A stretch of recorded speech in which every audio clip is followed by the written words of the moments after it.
Viewers at home, you are welcome to another segment of Insight with Tola. Today I have in the house another guest, an elderly engineer of the profession, by name, Engineer Evangelist Festus Oladoye Naiyeju, fellow of the Nigerian Society of Engineers. Sir, can you please introduce yourself and share some of your career? Yes, as you heard, my name is Engineer Evangelist Festus Oladoye Naiyeju. I am a native of Oderi in Irele local government of the Southern Senatorial section of Ondo State. And officially, I was born in the year 1952, May 26. To the family of Mr. and Mrs. Ekundayo Naiyeju, and my mother by name Leah Fashion Niloyimi Figodanlisa. I started my educational career first of all in my maternal home, which is Figodanlisa. I did primary 1, primary 2 at Methodist school there. But when my grandmother died, 1960, I was brought to Okitipupa to live with the senior sister of my mother. There and then, I had to start the primary school all over again. And I went to local authority primary school, Okitipupa, from 1961 to 1966. That's early primary school then. Early A primary school. And thereafter, you know that generally people look at, if you are not directly from that family, they call you Omo Wolf. That is, you are coming, your mother is our own, your father is from outside. Yes. So after the primary school, it was difficult to send me to secondary school. So I lost the first year after primary school. But as luck will have it, the younger brother to my mother said, no, Festus, you are a brilliant child, you will be somebody tomorrow. Yes. Even if we don't have money, we will find a way, we will do some liberal work here and there, we must go to secondary school. So I did the entrance, I passed, but I did not have the means to even go and pay the deposits. So the vice principal then wanted to do photocopying machine. You know, this photocopying then was very, very few. Only 2 or 3 locations in Okitipupa, and one of them was in the shop of that younger brother to my mother. And I was the person in the shop attending to the machine. So when the man brought the papers, now he said he want to photocopy. And he saw me, young chap, and boy, what are you doing? Wait, law school. That is, you didn't go to school. You are doing photocopy. What are you doing? Why are you like that? I told him that there is no money. Did you do common entrance? I said yes. To where? To Methodist High School. Methodist High School. That was late Obafemi Olayi. Okay. Yes. That was how he said, tomorrow, go and look for white salt and nika and come and report and start. That was how I started the primary school. He asked of my uncle then. My uncle was not at home. That was January 1968. While my other contemporaries were already in school. So, when my uncle came back after 2 weeks, I told him, he said, well, since you have started, we will find a way. Yeah. And that was how we roughly together. As a day student, trekking about, let me say, give and take 1.5 miles to school. To and fro. To and fro, it's going to about 3. Yes, you know, you can calculate it from, Irewole Street, very close to the garage. Yes, that was to Methodist High School on Engr Road. So, a young boy. a young boy. And one thing people don't know, then, all those trekking were nothing to me because I did a lot of hawking in Okitipupa. All the nooks and crannies of Okitipupa town. I carried my akara in the morning and my isuepo in the afternoon to go and hawk. And then you read at night. And I read it well, you read when the opportunity comes, you read. Yes.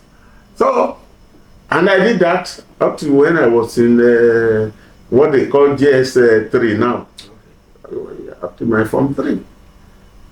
But I was doing it without any thinking or, thought of,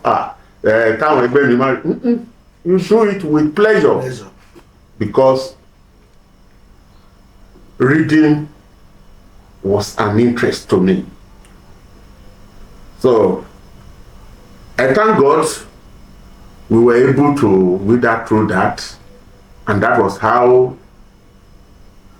I did my secondary school, came out, passed. In my set, they counted me as one of those people that knows much of mathematics and physics then.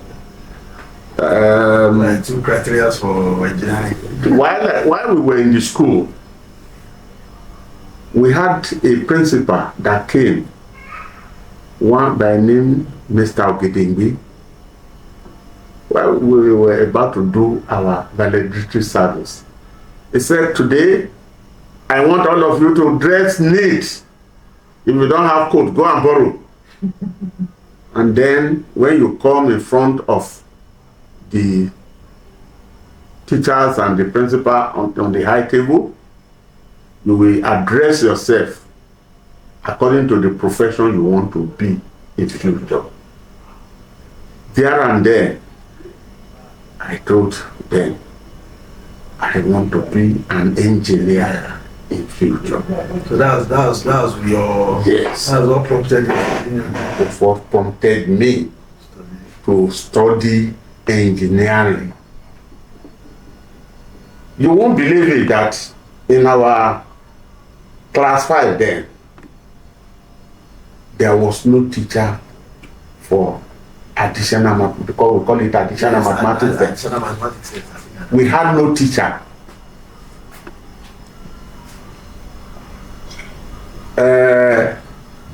There was one teacher, I've forgotten the name now, but one of them that assisted me, we used to call him Korolo, but it's now Mr.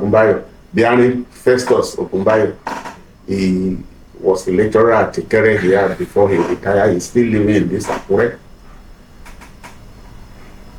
There was a mathematics teacher in the school, but unfortunately, because we had a high school then, which is HSC, he was dedicated to lecturing them. So they didn't allow him to come and coach us. But because about 3 or 4 of us took it upon ourselves that we must do that additional mathematics. Once a while, after school hours, he would come and give us few lectures. That was how we roughened it, and I thank God that I passed that additional mathematics. I had A3 in mathematics. I passed my physics and I passed chemistry and some other. That's all. So, which university did you attend? Yes, you see, these are the stories that it's very difficult for people to understand. Yes. Before I left that school, I did entrance to, then there used to be this Oduduwa College for HSC. And they gave me admission, but due to lack of money, I didn't go. Humble background. And that was how I went into teaching. So I taught for roughly 1.5 years. To gather funds. It's not even to gather funds, but if we say to gather funds, I would say yeah. So I went to Lagos. After teaching, I went to Lagos. I enrolled at Methodist High School again, Methodist Boys, to do my HSC, but I couldn't perform. You know, coming from this local background, going to that place, yes. And exposure is the distance from house to that place, living in Oshodi, joining buses to mainland. Yeah. It wasn't easy. Okay, that was Methodist Boys High School. Yes. It's far of Oshodi, it's lovely. They're going to take like 3 buses. So, all those things made my journey to be somehow. After the HSC, I went into banking. I worked, then it used to be Bank of India. Later on, it became Allied Bank. So while I was there, I was preparing to leave the country. But I got admission to go and read architectural engineering at Alabama.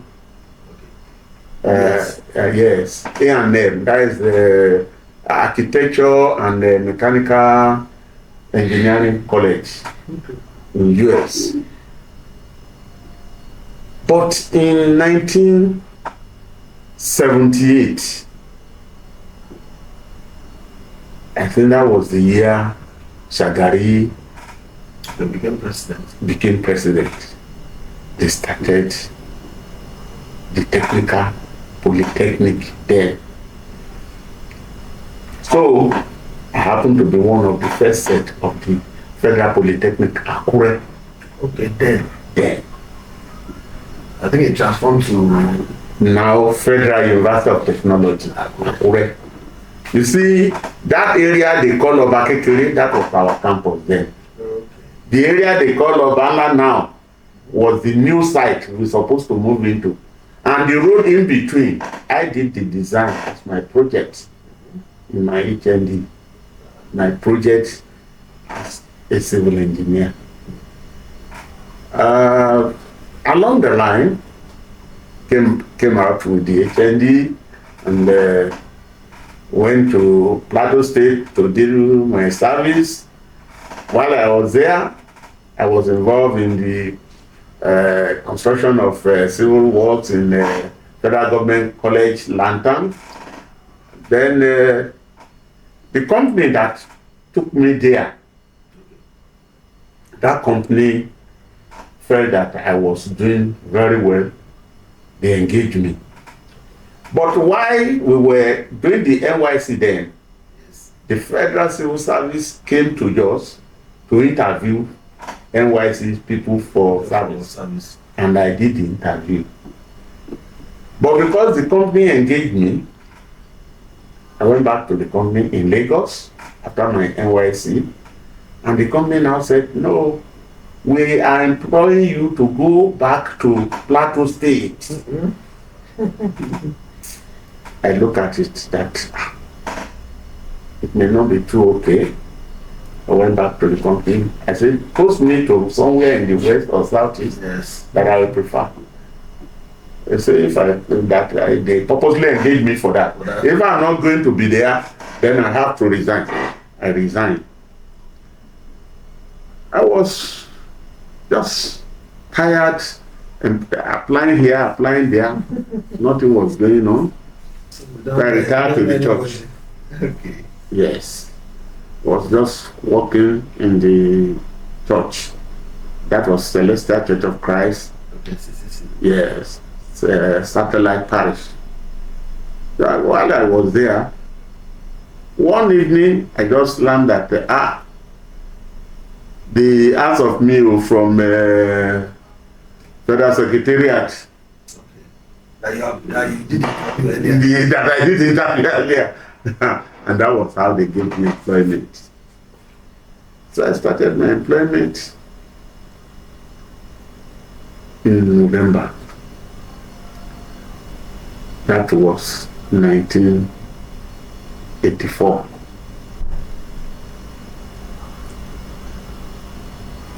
So after November 1983.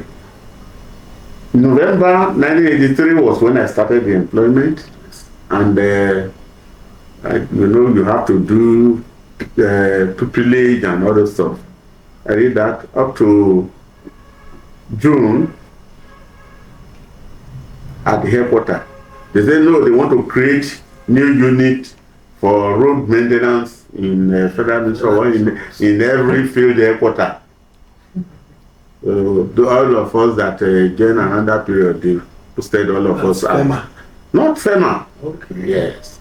Yeah, the government has been toying with, maintaining federal roads. They've been toying with it for quite a long time. So they posted us out, and I was posted to the then Gongola in 1984. Back to where you said. Back to the note that I said. My brother, like play. I was in that environment. I was posted by my boss at Yola to Wukari to man that area they call Taraba State today. Okay. To maintain the federal roads there, the ferry location there, and all the Bailey bridges within that axis. I was in charge. And I did that for close to 6 or 7 years. Then they brought me back to Yola headquarters. Then I now look at it, I say, what am I doing in this environment? By now, by my calculation, I want to be an engineer of repute, not just all these things. So, okay, if that is the case, let me find a way out of the place. So in 1995, January, I moved out of Yola to Port Harcourt to go and do my post-secondary degree at Uniport. 3 years. 1995 to 1998, I was in Uniport, and I did Bachelor of Engineering. There was no PGD then? No PGD. So I haven't done that.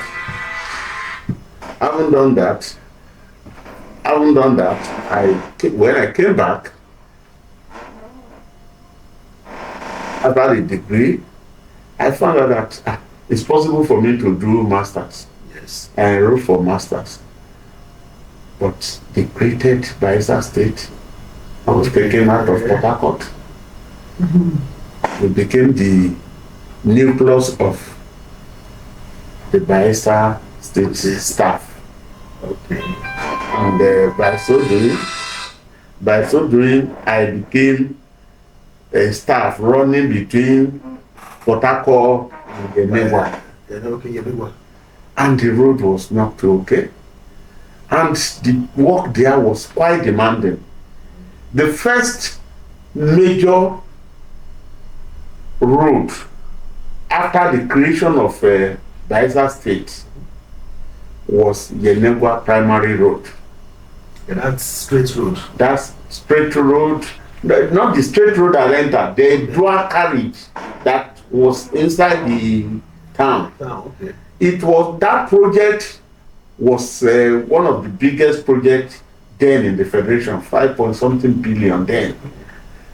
It was started by the newly created state. Okay. But because they were clamoring for federal president, Anene was the Minister of Works. So he was about to visit Yenagoa. When he now came, the state government presented to him that this is our major concern now. But we appreciate it if federal government can take over this. And that was how they turned over the project to Federal Ministry of Works. No visible design on ground. The consultant on it was an architect. Architect on road. The terrain was a complete swamp environment. Swamp.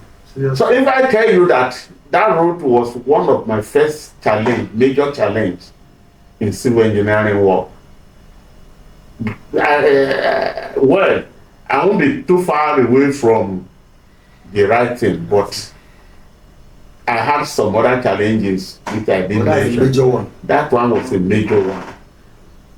I had a boss then, engineer MC Aliu.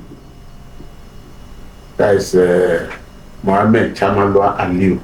Yeah.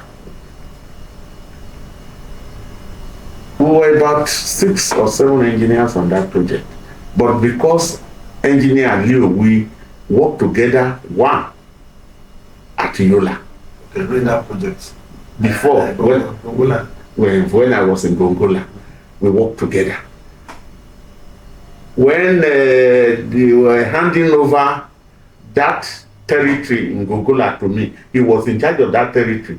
So they posted him to another project and he handed over to me. So we knew ourselves. So when he now saw that he knew your competence. He knew my competence. Well, when he now found out that they have posted me to guys, I said, Festus, you are going to be in charge of. I said, no problem. The other engineers were actually there, that 1 or 2 were senior to me. They were equally there, but then he anchored the development of that project on me.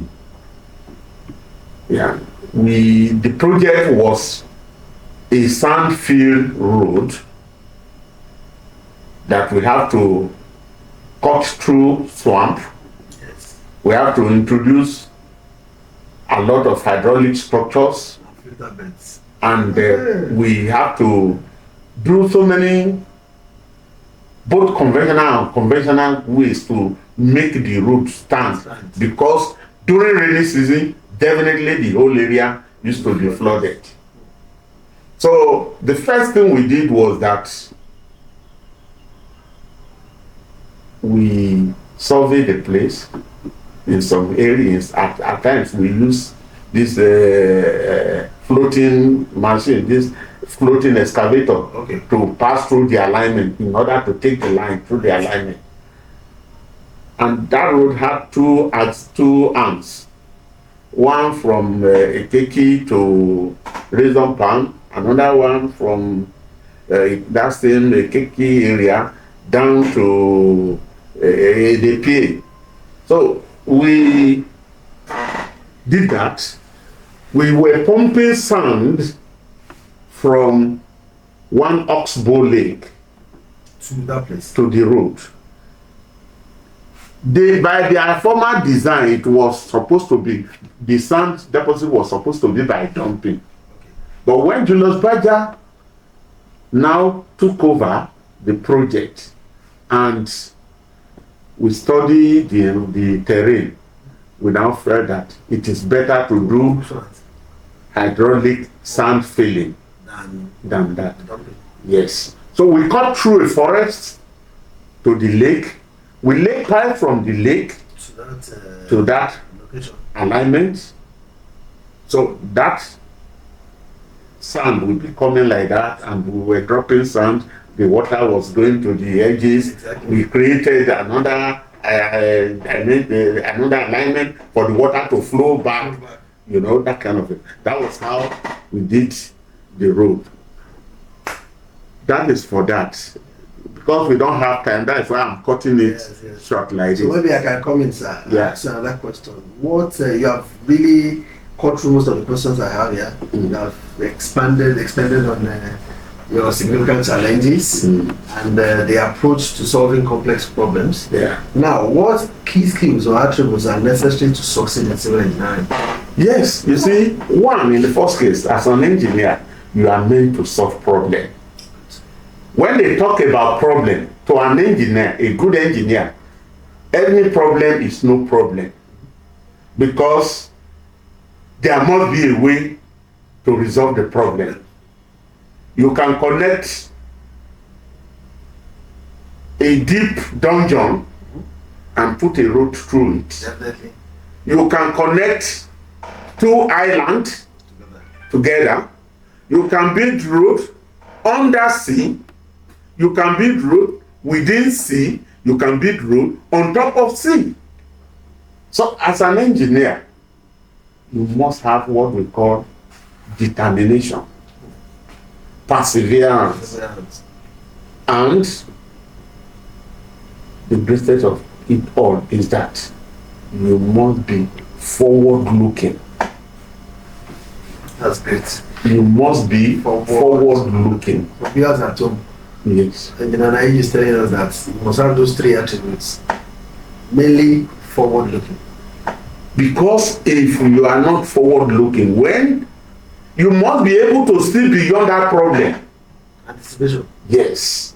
You see beyond it that, oh, if, for example, I will cite an example. When I was in Taraba, there is a town called Donga.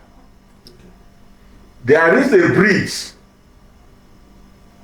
on after Takun that a river, a big river that is coming from the Mambila Plateau, pass through to Donga, and from Donga down the line to Benue, to River Benue.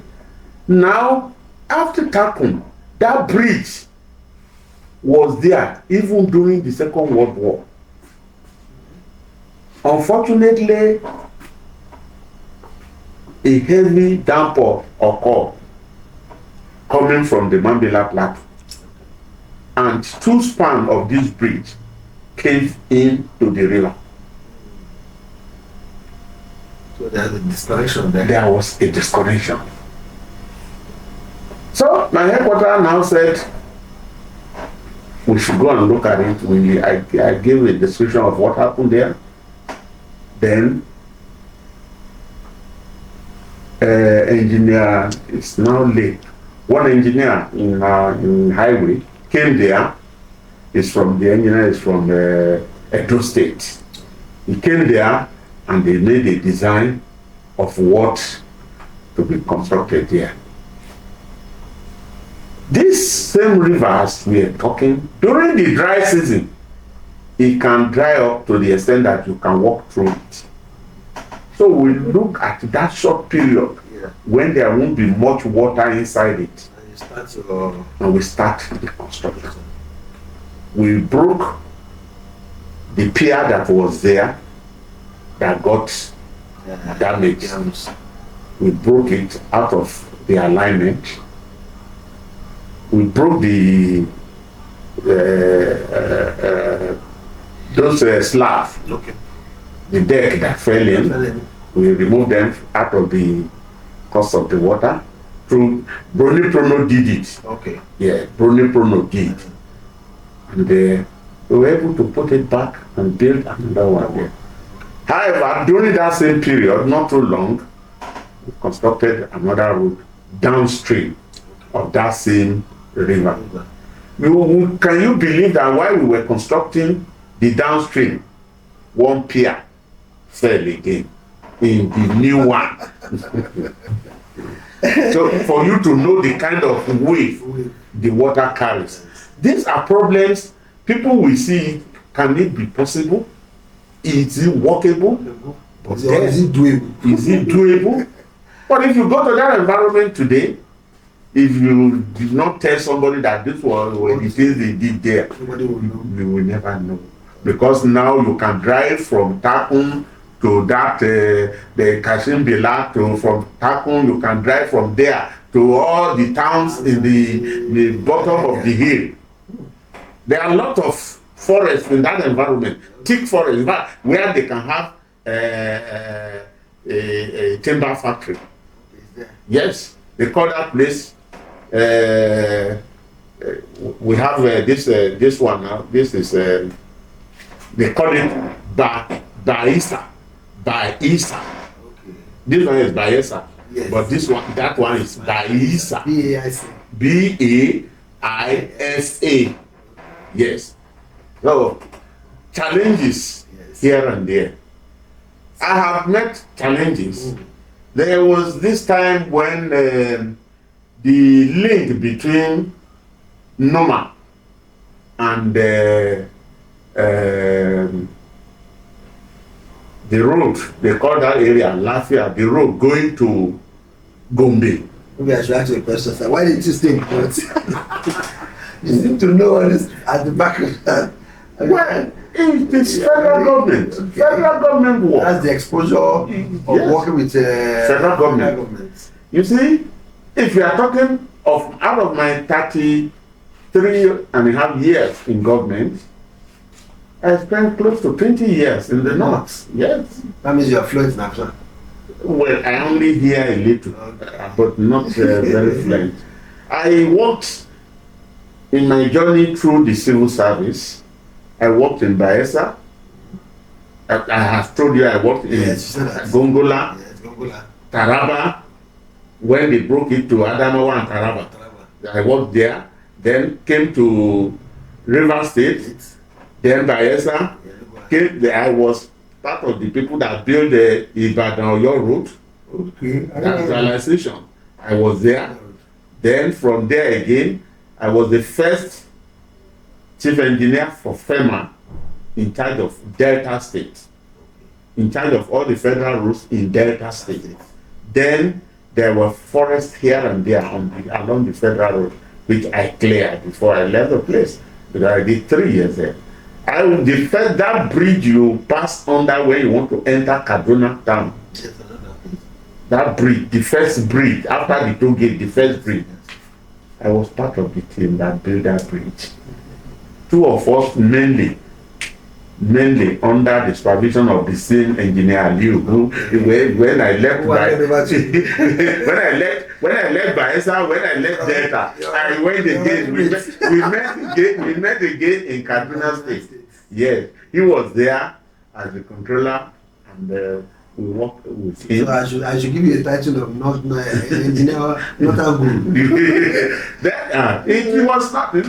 I worked in Kano. That is the Kano to Katsina road. I worked there for about 18 months.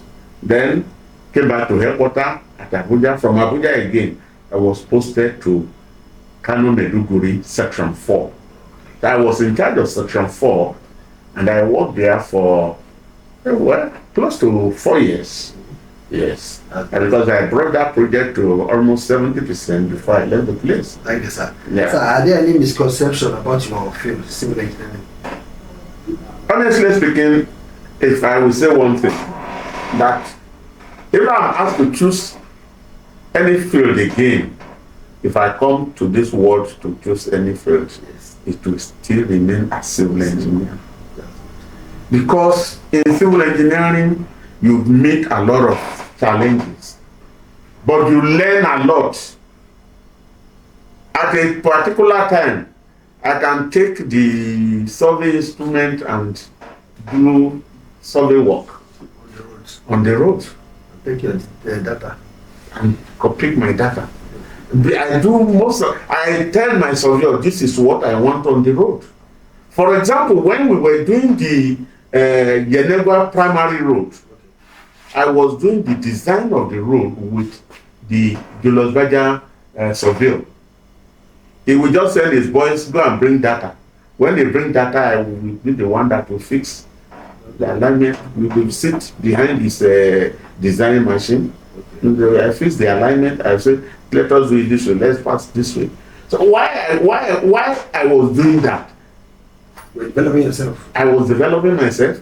I was on the field, and I took it as learning a skill. These are the things you see. Other things like that. These are skills that you learn on the job. That's good. And that is one thing I will tell government. Why we are not developing in this country is because we allow certificates to enter too much into our head. Instead of the skill itself. We are not giving our youth the ability to pick the skill. For example, we're supposed to put certain hurdles on the part of our growing youth. For you to go to this level, you must learn this skill. For you to go to this level, you must learn that skill. Before, you cannot grow in engineering if you don't pass. No, if you don't pass, even while you are working, if you don't pass your professional exam. Yes. But it is not enough passing the professional exam now. You must be able to take us to that skill. Did you acquire the right skill? And even if you acquire it, where did you use it? Where did you use it? We must see it. Not just copying cat that we do nowadays. With computer, you can bring out so many copy this and copy and paste. No, you must be able to at least tell us, yes, I was on social projects. This was my contribution to that project. Like I mentioned, some of these things that you see that disturb many federal projects from moving, some are from the authority during the period of award, when they give a road project to a contractor that is not competent. 2, you say you award a project of 50 billion, right? And you say the construction period is 3 years, 36 months. And in a year on a budget, you don't put up to 5 billion. If you put 5 billion, if every year, it means you are going to finish that job in 10 years. But even now, you don't put up to 5 billion on that project. And the following year, you will award another project. The one you have, you are yet to complete it. And that is why we have uncompleted project littering everywhere. Why should a contractor who cannot finish a job be given another one? Why should a contractor who you know that his competence is low, unquestionable, you still allow him to get 2-3 projects all over the federation and they cannot perform? It is absurd. Then we have one other thing in this country. How many of these construction companies that are having all the gigantic projects in this country are actually indigenous? Mention one. Mention one if you know. I doubt. Although we have some in those states here. They are indigenous. Yes, we have some. Those ones is on the state government encouraging them. So kudos. Do they give them the expected mobilization when they finish the job, and produce certificate? Are they paying them as at when due? You want them to go and steal or to borrow? And you know people are on their neck. Yes, for salaries. For salaries, you know the machines will break down. You know it is not water that run inside the equipment. When you put a road and you say this job is 20 billion, the rule says give that contractor 30% for mobilization. And you don't start deducting that 30% until he has gotten to certain percentage of completion. Before you amortize your advance. You are not giving him the money for free. So not that you give him 4 billion. You give him 4 billion, you take 2 billion out of it. What is he going to do with the remaining 2 billion? He cannot buy his equipment. Majority of the road project, that is why they are not moving. Thank you for that, sir. On the lighter mood now, sir. Yeah. When you are not talking about engineering or designing, so what do you do? Yes, when I'm not talking of engineering or designs or supervising, what do you do? I work in the vineyard. Yes. Where you started from? I work in the vineyard. I'm a member of Celestial Church of Christ. I'm an evangelist there, and I assist the pastor on any assignment he gives to me to look after. Some will say, are you a shepherd? I'm a shepherd, but I don't stay in the parish to say, yes, I'm looking after the folk in this parish. I don't earn salary from there. I only give my service. I give it back to God. Whatever the little way I have it. Sir, if I may ask you, do you have anybody like a mentor from history? And why you choose that person? If we are talking of mentor, I have bosses that were good. These bosses, they don't play trick with engineering work. There was one engineer, we called him Engineer Mono. Mono. He's from Delta State. When I started, he gave me the first vehicle, one Isuzu Tiger, brand new. Say, Festus, that is your official vehicle. You will look after the roads from Jalingo to the boundary of at the Gongola. And the boundary of Gongola then was Wokari, having boundary with Benue State and the Katsina Island. Around that. He said, while you are there, you will look after our ferry terminal at Donga, at Ibi, at Jalingo. You know, you mentioned all those ferry terminals. That make sure those terminals are motorable and vehicle can get to the ferry and disembark from the ferry. Not only that, we have in the road within that environment, there are some Bailey bridges there. You must be able to maintain those Bailey bridges, change their sleepers, and make sure that the road is motorable throughout the year. What? If I tell you that as at that time, I had never walked on Bailey Bridge, but because he put the thing under my care, I had to come to the Bailey Bridge department in Lagos, study it, to learn how it is being done, and that, I talked about Engineer Mono. Yes. He is a mentor. And I talk about some other engineer Aliu too, is a mentor. He will give you assignment and he will allow you to develop your skill. That's good. Yeah. Thank you, sir.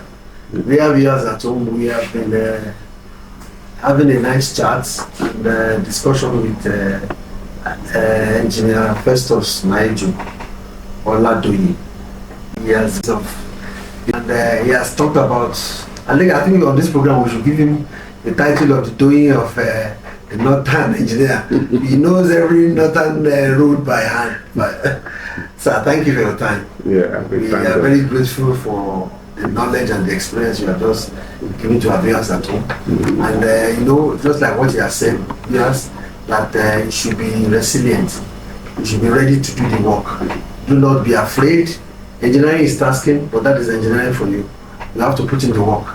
Sir, before we round up the program, we normally have a culture, and the culture is to say thank you by giving our guests a gift. It's a clutch pen. We started from using pencil and from technical drawing. We graduated into that to the university, and even up to now, till we die. We generally use pencil. Yes. For drawing, for sketching. For sketching. So you must be able, as an engineer, express yourself on a paper for your draftsman to go and develop. Exactly. So you need a technical pencil. Yes, sir. Yes. Thank you, sir. God help us. Amen, sir. Thank you for this beautiful gift. Thank you, sir. I will cherish it, and I will keep it in a place of honor. Thank you, sir. May the Lord help you in your endeavor. Yes, sir. In this your line, the Lord will continue Amen, to empower you and strengthen you. Amen, sir. You will grow to a full-fledged radio station. Amen. Amen, sir. Yeah. And I pray for Sunday for you too, sir. Thank you. Now when we come consulting you, you'll be there for us. Thank you very And for the much. family. Thank you. If you have viewers at home, it has been Engineer Festus Oladoye Naiyeju FNSE. Next time we'll come for another program. We'll bring another guest that will give us more and better insights. Thank you.